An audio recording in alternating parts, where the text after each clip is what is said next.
Le 31 octobre 1517, en effet, le théologien Martin Luther a publié les 95 thèses placardées sur les portes d'une église allemande pour dénoncer certaines pratiques financières du haut clergé et du pape de l'église catholique. C'est l'acte considéré comme fondateur de ce qui deviendra la réforme protestante. Luther sera d'ailleurs jugé par l'église et excommunié en 1521. Alors pour évoquer ce 500e anniversaire du protestantisme, Jean-Paul Willem est avec nous en direct de Strasbourg. Bonsoir, vous êtes docteur en sciences des religions. Bonjour. Et sociologue, vous êtes un grand spécialiste, on peut le dire, notamment du protestantisme. Alors que reprochait principalement Martin Luther à cette église catholique du XVIe siècle ? Au XVIe siècle, Martin Luther a dénoncé le fait que l'on pourrait en quelque sorte acheter des indulgences pour conquérir le salut. Et il a insisté sur le fait que le salut était un don gratuit de Dieu et qu'on ne pouvait pas forcer Dieu en quelque sorte par des pratiques qui contribuaient à monétariser en quelque sorte l'accès au salut. Alors au départ, Luther ne voulait pas fonder une nouvelle église, et on peut dire que le protestantisme, c'est une naissance sans faire part. Au départ, Luther souhaitait une réforme de l'Église catholique de son temps, mais dans le contexte de l'époque, les réactions de Rome, les réactions du côté politique ont fait que les choses ont abouti à une rupture.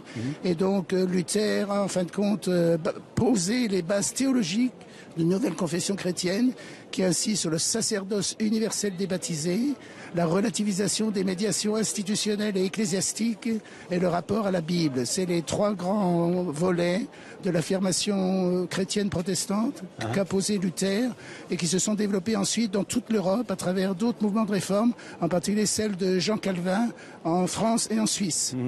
On peut dire d'une certaine manière que le protestant établit une relation directe entre lui et Dieu. En effet, il n'a pas forcément besoin des médiations ecclésiastiques pour se rapporter à Dieu. Et donc, il y a une forte insistance protestante sur l'individu et son libre accès à la Bible, son libre accès à Dieu, même si ça n'a pas empêché l'édification de nouvelles églises à partir de confessions de foi, comme la confession d'Augsbourg du côté luthérien ou la confession de La Rochelle du côté du protestantisme réformé. Mais ce que je tiens à souligner, c'est que le protestantisme est né en Europe. Et donc c'est une déchirure du christianisme dans l'Occident chrétien au XVIe siècle. Et qu'aujourd'hui, le protestantisme est devenu un christianisme à l'échelle mondiale qui représente 37% du monde chrétien et qui s'est développé dans de nombreux pays. Et la majorité des protestants aujourd'hui habitent hors d'Europe. J'allais vous demander justement quel était le poids du protestantisme aujourd'hui en France et dans le monde.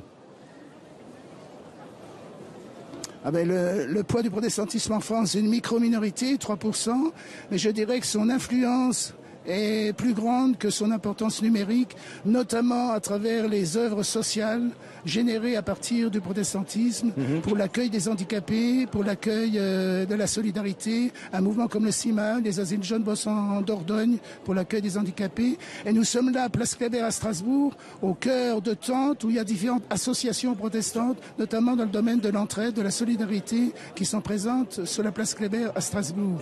Et il y a d'autres stands sur d'autres places à Strasbourg concernant les médias protestants ou concernant d'autres aspects du monde protestant. Jean-Paul Willem, est-ce qu'on peut rattacher les églises évangéliques qui sont très présentes, notamment en Amérique du Sud, au protestantisme ?